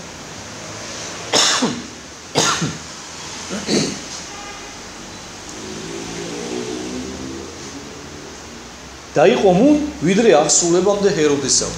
და იქ იყო ეგვიპტეშიო სანამ ჰეროდე გარდაიცვლებოდა. გაითაღესულო სიტყვა იგი უფლისა, თქმული წინასწარმეტყველისა მიერ, ეგვიპტით უწოდე ძესა ჩემსაო. რათა აღსრულებულიყო სიტყვაო, რომელიც წინასწარმეტყველმა თქვაო, რომ ეგვიპტიდან მოუწოდეო ჩემს ძესო. მაშინ ვითარცა იხილა ჰეროდე, ეხლა უკვე ჰეროდეს დაუბრუნდა მახარებელი. ვითარცა იხილა ჰეროდე, რამე თუ მოიკიცხა მოუხთა მათგან, ანუ დარწმუნდა ჰეროდე, რომ ეხა ელოდა, გავიდა უკვე, გადაცდა ყველანაირი დრო. ჰეროდემაც ვერ წარმოიდგინა, იცით რომ მოგვები უკან არ დაბრუნდებოდნენ. ეხლა ჰეროდე იმდეს რას წარმოიდგინდა, რომ უფლის ანგელოზი გამოეცხადებოდა და ეტყოდა ეხლა მოგვებს რომ უკან არ დაბრუნდეთო და გაუმჟღავნებდა ეხლა ჰეროდებს აკუმ ჩანაფიქს, ხო? ჰეროდე ვერც კი დაუშვებდა ამას. ჰეროდე დარწმუნებული იყო, რომ დააბრუნდებოდნენ ისინი და ეტყოდნენ, რომ აი აქა და აქ არის ეს ადამიანი და მიდი და ეცი შენს დაყვანი რა. და ელოდა, გავიდა დრო, მაგრამ არ დაბრუნდნენ მოგვები და ბოლო-ბოლო დარწმუნდა ჰეროდე, რომ მოიკიცხაო მოგვთა მათგანო, ანუ გაწმილებული დარჩა მათგან რა. და რა თქმა უნდა ძალიან გაბრაზდა. განრისხნა ფრიათო. ანუ ძალიან განრისხდა. წარავლინა, იგულისხმება წარავლინა ჯარი და მოსყვიდა ყოველი ყრმები რომელნი იყვნენ ბეთლემს და ყოველთა საზღვართა მისთა 2 წლიდგანი და უდარესი მსგავსად მის ჟამისა ვითარცა გამოიკითხა მოგვთა მათგან. აი ეს არის რაღაცა ერთ-ერთი უსაშინელესი ფურცელი ზოგადად კაცობრიობის ისტორიაში და საოცარი სიბრმავე ადამიანისა და საოცარი დაცემულობა ადამიანის ბუნებისა. საერთოდ მე მინდა ერთი რამე გითხრათ რა, რომ როდესაც ჩვენ ხედავთ ამა თუ იმ ადამიანის მიერ ჩადენილ საშინელ ცოდვას, ჩვენ ყოველთვის უნდა გავიაზროთ, რომ ეს თითოეულ ჩვენთაგანს გვეკუთვნის და გვეხება ხალხო. ეს არ არის კონკრეტული ადამიანის მიერ ჩადენილი ცოდვა, მხოლოდ ყოველ ცოდვაში ჩვენც მიგვიძღვის ჩვენი წილი და ჩვენც უნდა დავინახოთ ეს ყველაფერი. ჩვენში თითოეული ცოდვისადმი მიდრეკილება დევს, დამიჯერეთ და დამერწმუნეთ, უბრალოდ თავარია ჩვენ რას დაუსხავთ წყალს და რას მივცემთ აღმოცენების საშუალება ჩვენ სულში და რას არა. აი ამას აქვს გადამწყვეტი მნიშვნელობა. და ხედავთ რა შობა ეს ურჯულო? თავისივე ხალხში, ხალხო, თავისივე ხალხში გააგზავნის ჯარს და არა მხოლოდ საკუთარ ხალხს ხოცავს, ჯერ საკუთარი ხალხს საკუთარ ერზე და საკუთარ ხალხზე როგორ უნდა აიღო ხელი, შენ რომ მეფეხარ. ბავშვებს, ახალ შობილებს 2 წლამდე ხედავ თავი როგორ დაიზღვია მაინც. რომ მხოლოდ ახალ შობილები ვთქვათ 2 თვისები, 3 თვისები კი არ დახოცა. 2 წლამდე ბავშვები ყველანი ამოხოცა. როგორც გვეუბნებიან განმარტებლები დაახლოებით 140,000 თუ 14,000, 14,000. 14,000 ბავშვი ჩვილი დახოცა. თვალწინ უკლავდნენ დედებს, შვილებს.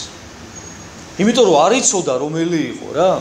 ერთადერთი გზა და შანსი რომ გაეგო ვინ იყვნენ? ეს იყო რომ გაეგო იმ მოგვებისგან და ის მოგვები წავიდნენ. ეხლა მოდი დავსვათ შეკითხვა რა, რომ რატო დაუშვა ღმერთმა ესე? ხომ შეეძლო ღმერთს რაღაცა სხვანაირად გაეკეთებინა, რომ რაღაცა თავისი საიდუმლო ძალით, საიდუმლოდ რაღაცნაირად დაეფარა ეს ყრმა, ისე რომ უფალიც გადარჩენილიყო და ის ბავშვებიც არ დახოცილიყვნენ, ესე ვერ მოხდებოდა ჩემოკარგებო. დასტურად იმისა, რომ უფალი ნამდვილად ჩვეულებრივი ადამიანის სახით მოვიდა.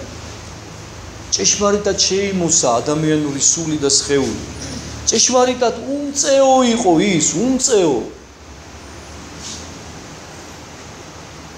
ჭეშმარიტად შეეძლო ჰეროდეს მისი მოკვდინება, ისევე როგორც ის დანარჩენები მოაკვდინა. ამიტომაც დაიფარა უფალმა ის და გააქცია. ეს ყრმები ეხა ზოგი იკითხავს რა დააშავეს ამათმაო და რა საჭირო იყო. იცოდეთ ხალხო ეს ყრმები, ეს 14,000 ბავშვი პირველი მოწამეები არიან ღვთის წინაშე. თითოეულმა მათგანმა დიდების გვირგვინი დაიდგა.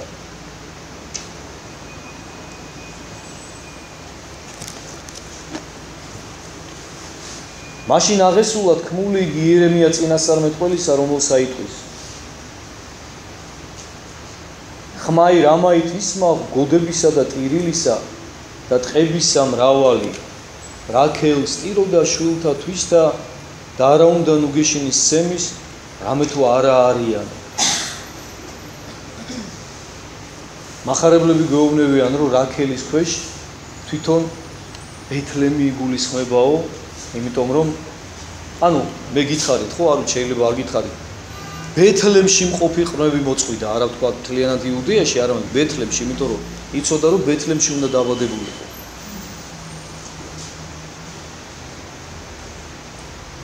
და რაქელის ქვეშო მამები ამბობენ წინასწარმეტყველი გულისხმობს მთელ ბეთლემსო, იმიტომ რომ რაქელის მეუღლე იყო თვითონ ბეთლემიდან და ბეთლემს გულისხმობს მთლიანად რაქელს რომ მართავსო, ბეთლემს მიმართავსო, ანუ ბეთლემის ტიროდა თვითონ თავის შვილებსო რა. და არა უნდა ნუგეშინის ემსო, არ ნუგეშის მიღება არ უნდა, იმიტომ რომ აღარ არიანო. ფიზიკურად ვეღარ ხედავს, მაგრამ დახუცილები არიან, თქვენ ერთი წუთი წარმოიდგინეთ ეს ყველაფერი. რა ამაზრზენი და რა საშინელი შემზარავი სცენა იქნებოდა ერთ დღეში დახუცილი ამდენი 14,000 ჩვილი ბავშვი. და რა გოდება და რა ტირილი და რა ვაება იქნებოდა. ბეთლემში. ეს იყო საშინელება. ხოლო რაჟამს აღესრულა ჰეროდე, გარდაიცვალა როგორც იქნა და როგორც მამამდი გვეუბნებიან, გარდაიცვალა ძალიან მძიმე და ძალიან ტანჯველი სიკვდილით.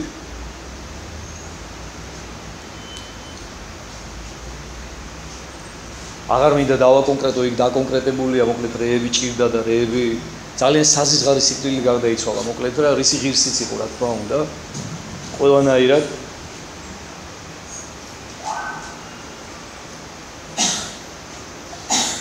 აჰა, ანგელოზი უფლისა გამოეცხადა ჩვენებით იოსებს. ეგვიპტეს და რქვა. ანუ კიდევ ერთხელ გამოეცხადა ანგელოზი, აი, ღვთის განგება, როგორ პატრონობს. უფალი ანგელოზის პირით, ეხა ყრმა თვითონ ხო ვერ უპატრონებს ჯერ, იმიტომ რომ ეს ჩვილია და ის ვერაფერს ვერ იტყვის ჯერ, ხო? ამიტომაც ანგელოზი მიანიშნებს ყველაფერზე, ანგელოზი ეუბნება, იქ წადი, ეხა ესქენი, ეხლა ისქენი. და ღვთის ნებას აუწყებს იოსებს. აღდეთ და წარიყვანე ყრმა იეგე და დედა იმაგისი, ხედავ ისე მიმართავს. ყრმა იეგე და დედა იმაგისი. და წარვეთ ქვეყანად ისრაელის, აღარ ეუბნება რომ იუტოდე, აღარ ეუბნება რომ გაიქეციო. წარვეთ, შვიდად წადიო. რამე თუ მოსწყდეს, რომელნი ეძიებდეს სულსა მაგის ყრმისასა. რადგან გარდაიცვალა ის ადამიანი, ვინც ამ ბავშვის წარწმენდაზე ფიქრობდა. ვისაც მისი სიკვდილი უნდოდა. ხოლო იგი აღდგა და წარმოიყვანა ყრმა იგი და დედა იმისი და მოვიდა ქვეყანად ისრაელის. ადგა იოსებიც შვიდად დაჰყვა კვლავ უფლის ნებას, რომელიც მან ანგელოზისაგან მიიღო. წამოიყვანა ყოვლადწმინდა ღვთისმშობელი ყრმა იესოსთან ერთად და წამოვიდა დაბრუნდა კვლავ ისრაელში. დავით არცა ესმა, რამე თუ არქელაოს მეფოს ურიასთანს ჰეროდეს წივ მამისათვის ისა შეეშინა მისულად მუნ და ბრძანება მოიღო ჩვენები და წარვიდა კერძოთა გალილეაისათა. ანუ მოვიდა ურიასთანს და გაიგორო ჰეროდეს მაგივრად მეფოს მისი შვილი არქელაოსი. არქელაოსის გარდა ყავდა ჰეროდეს კიდე შვილები ფილიპე და ანტიპა. ეს არქელაოსი ზუსტად მამამისის ნაირი იყო. და ამიტომ შეეშინდაო. ეხლა შეიძლება არქელაოს არაფერი აღარ ექნა უკვე. იმიტომ რომ ეს ის ჰეროდე იყო, რომელსაც ეშინოდა და რომელიც ეძებდა და როცა მაშინ ანგელოზი ეტყოდა მას, ანუ ეს უკვე იოსების მხრიდან არის უკვე მისი ადამიანური სიფრთხილის გამოხატულება, რომელსაც უფალი არ გმობს. მიაქციეთ ყურადღება, მიუხედავად იმისა, რომ ეხლა უკვე ანგელოზი არ ეუბნება იოსებს, რომ ეხლა არქელაოსი მეფოს მამამისის მაგივრად და აქედანაც წადიო და წადი გალილეაშიო, ამას უკვე იოსები თავისი ნებით აკეთებს. ხედავთ, მიაქციეთ ყურადღება. იმიტომ რომ ღმერთი არ ზღუდავს ადამიანს, იოსები არ არის დაპროგრამებული. რომ გინდა თუ არა, მაინცსა და მაინც ყოველთვის ის გააკეთოს, ასე ეუბნებიან ზეციდან. არა, იოსები ყოველთვის ემორჩილება უფლის ნებას და თან ამავდროულად თვითონ უდგება ამ ყველაფერს შემოქმედებითად. და რომ დაინახა, მაინც და მაინც ეხა ანგელოზის ხმას არ ელოდება, იმიტომ რომ მან თვითონ გამოიჩინა უკვე სიფრთხილე თავისი მხრიდან და დაინახა რა, რომ არქელაოსის მამამისის ნაირი ურჯულოა და თავზე ხელაღემული, იფიქრა რომ ვაი და ესეც არ აღიძრას ეხლა სურვილით რომ მოიძიოს ეს ყრმა და წარწმინდოსო. და ამიტომ მოდი მისგანაც განეშორა და წარვიდა, ყურე, საწავიდა კერძოთა გალილეაისათა. გალილეის მხარეში წავიდა. გალილეა ეს არ იყო იუდეა, გალილეველებს იუდეველები ესე ზემოდან უყურებდნენ. იმიტომ რომ ისინი რაღაც დაბალი რანგის ხალხად მიაჩნდათ და წავიდა გალილეაში. მივიდა და დაეშენა ქალაქსა შინა, რომელსაც ქვია ნაზარეთ. რათა აღესრულოს თქმული იგი წინასწარმეტყველისავი მიერ ვითარმედ ნაზარეველ ეწოდოს. ანუ მიდის იოსები ყოვლადწმინდა ღვთისმშობელთან ერთად, ანუ მიაქციეთ ყურადღება ამ შემთხვევაში მიუხედავად იმისა, რომ იოსები თავისი ინიციატივით მიდის და არა ანგელოზის ჩვენებით ნაზარეთში. მიუხედავად ამისა, ღვთისაგან შინაგანად სწორად იცის, რომ სწორედ აქ უნდა წავიდეს. იმიტომ რომ ხედავთ, დაამატა მერე მახარებელმა, რომ იმიტომ წავიდაო იქო, რომ ახსრულდესო ისევ ნათქვამიო წინასწარმეტყველის მიერო, მე თქვენ გითხარით ხო, რომ ხშირად ნახავთ მეთქი აი ამ ფრაზას სახარების განმავლობაში, რომ ამბობს მახარებელი, რომ აი ეს მოხდა იმიტომ, რომ ასრულებულიყო აი ამ წინასწარმეტყველის მიერ ნათქვამი. თქვათ ეს მოვლენა მოხდა იმიტომ, რომ ასრულებულიყო აი ამ წინასწარმეტყველის მიერ ნაწინასწარმეტყველები. ანუ დასტურს ვიხილავ ჩვენ ძალიან ხშირად ძველი აღთქმის წინასწარმეტყველების აღსრულებისა. და მე თქვენ გითხარით, რომ ძველი აღთქმის წინასწარმეტყველები წინასწარმეტყველებდნენ ქრისტეზე. ამიტომაც არის მეთქი უაღრესად მნიშვნელოვანი ჯერ ახალი აღთქმის გაცნობა და შემდეგ უკვე ძველის. იმიტომ რომ ახალ აღთქმაშია დავანებული მაცხოვნებელი სწავლება მთელი სისავსით. ნაზარეველი წმინდას ნიშნავს.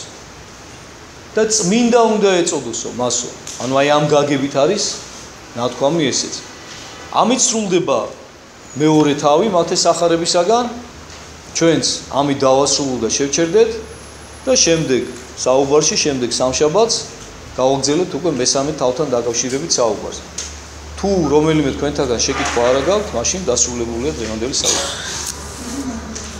დაიხარეთ იცოცხლე. ისმენ საუბარს.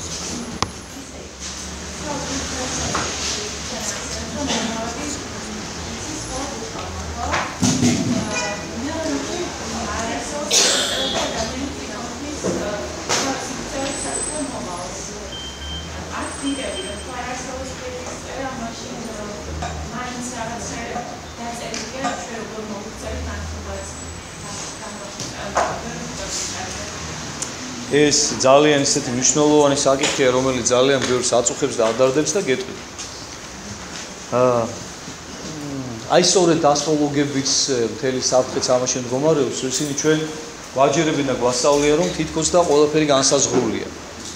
ანუ ის რომ აი იოანე ოქროპლისა აქვს ამასთან დაკავშირებით ძალიან მნიშვნელოვანი ქადაგება, რომ ის რომ უფალმა იცის ჩვენი მომავალი გამომდინარე არა იქიდან რომ მან ეს განსაზღვრა. უყურეთ, აი ძალიან დიდი მნიშვნელობა აქვს ორ ტერმინს განვასხვავებ ერთმანეთისაგან. წინასწარ განსაზღვრულობა და წინასწარ განჭვრეტილობა. ძალიან დიდი განსხვავებაა. ეხლა გეტყვით რა განსხვავებაა.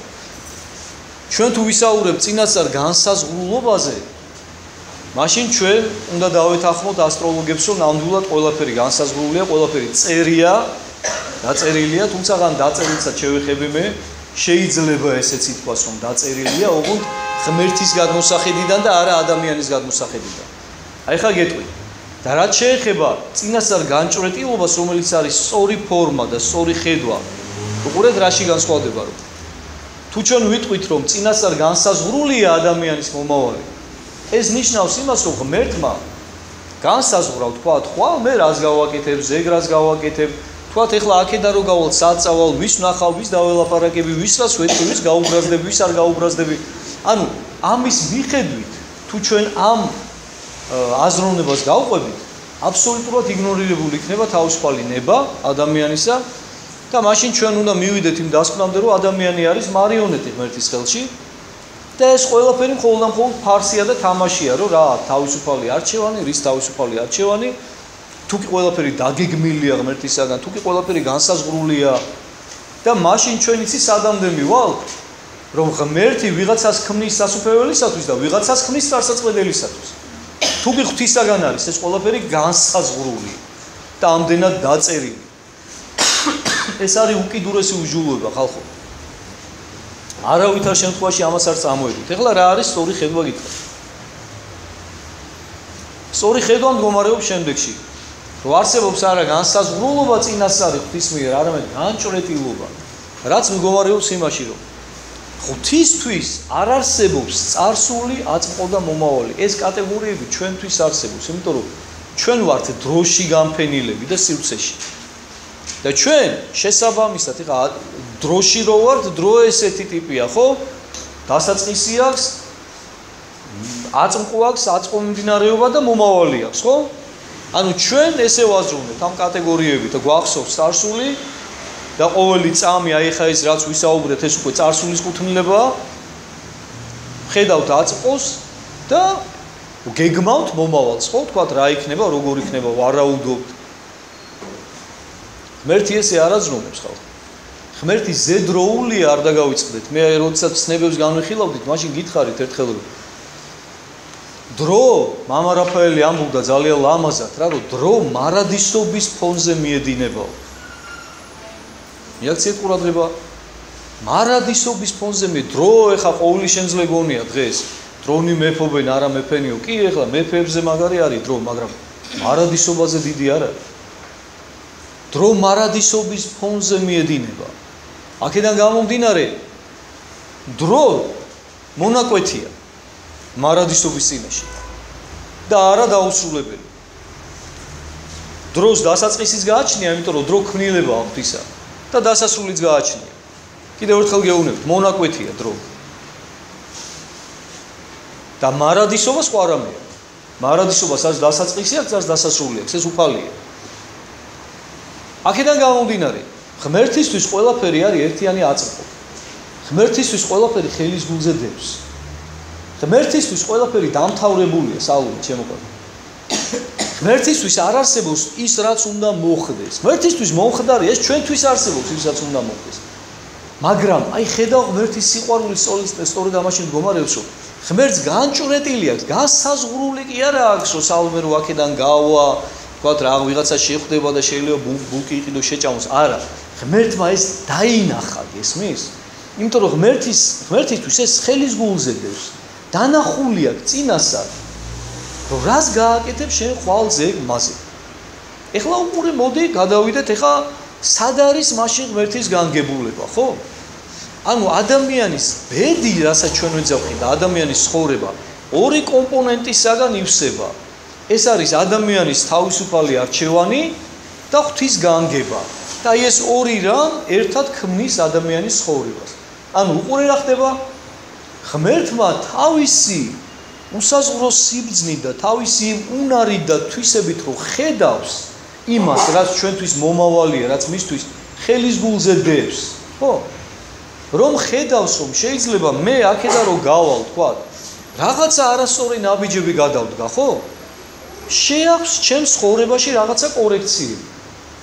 მაგრამ ეს კორექციები როგორია, იცი, რომ აი შეიძლება თქვა, ავად გავხდე. აი თუ ხედავს, რომ შეიძლება რაღაცა ხიფათი მელოდება წინ, თქვა, სიტყვაზე. შეიძლება ვიღაცა ადამიანი შემახვედროს სიტყვაზე, რომელიც თქვა, დამაბრკოლებს, ეხა სანამ აი შეიძლება მანქანა უნდა დამეჯახოს სიტყვაზე, ხო? ვიღაცა გიჟივით მოდის აწყვეტილი თვალი მაგალითად, ეხა მე რო აქედან იქით გადავალ, შეიძლება ამ დროს მოვიდეს და დამეჯახოს, ხო? ამას რომ ხედავს, აი ესე ძალიან ფრთხილად და იველირულად შეაქვს კორექციები თავის განგებულებით, ისე რომ ჩემი თავისუფალი ნება არ დააზარავოს. და თქვა შემახვედრებს ვიღაცას, რომელიც დამაყოვნებს ზუსტად იმდენი ხნით, სანამ ის მანქანა გაივლიდეს. ხვდები? მაგრამ ამით ჩემი თავისუფალი არჩევანი არ იზღუდება. გამიგე? და თან ამასაც ისე აკეთებს, რომ იმ ადამიანსაც ყველა არ შემახვედრებს. მისთვისაც სასარგებლო იქნება ეს.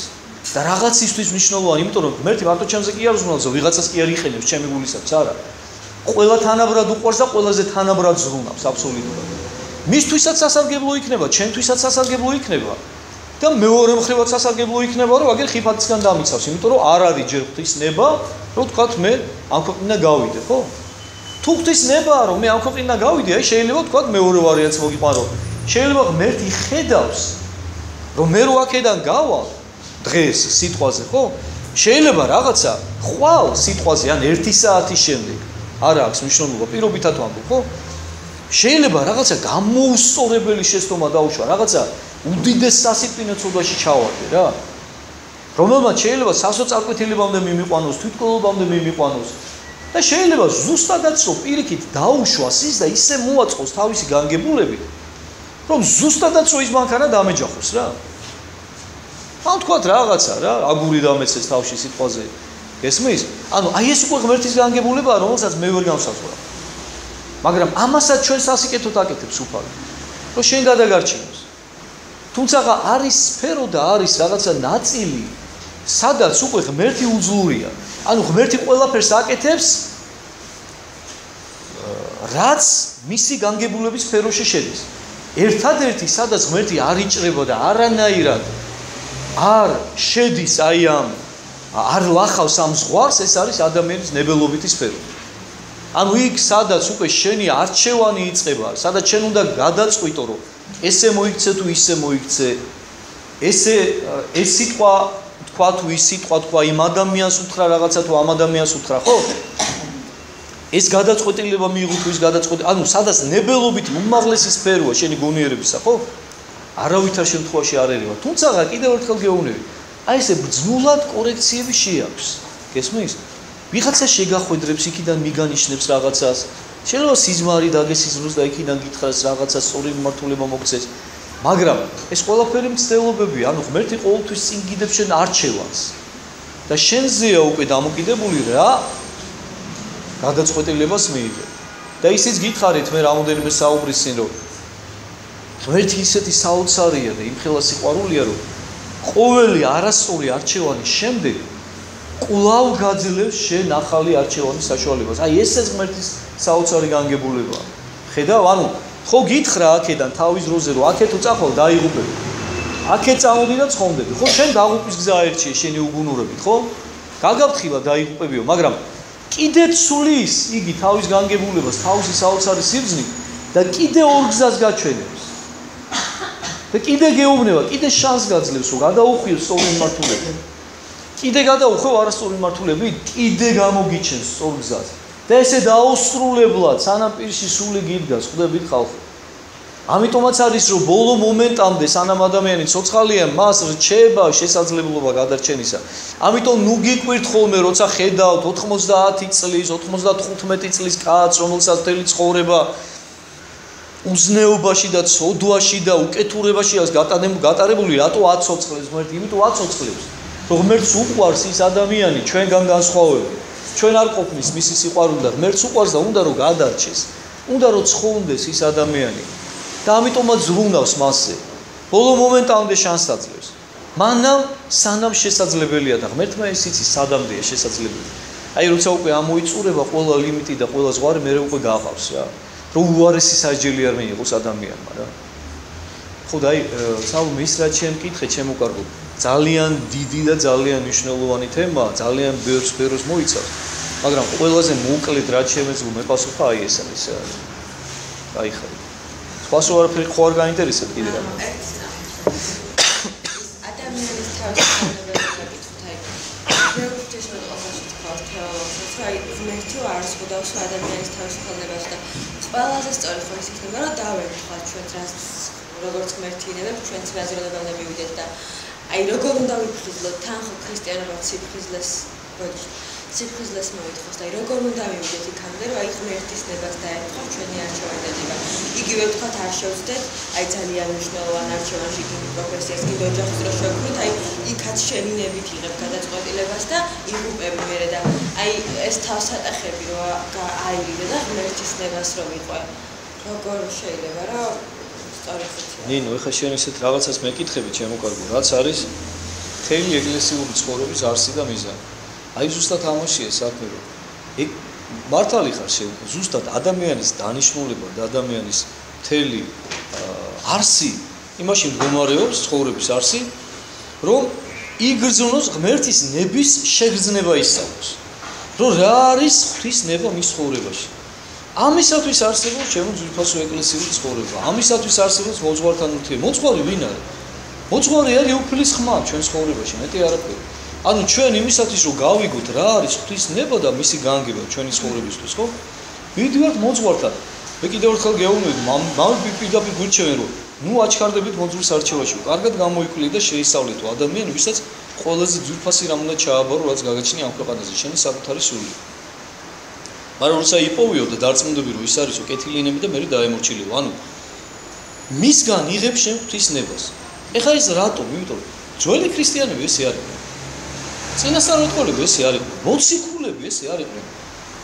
ჯული და დაწერილი ჯული მას შემდეგ გახდა ადამიანებისათვის აუცილებელი, რაც მათ უკვე შინაგანი შეგრძნება დაეკარგათ უფლისა.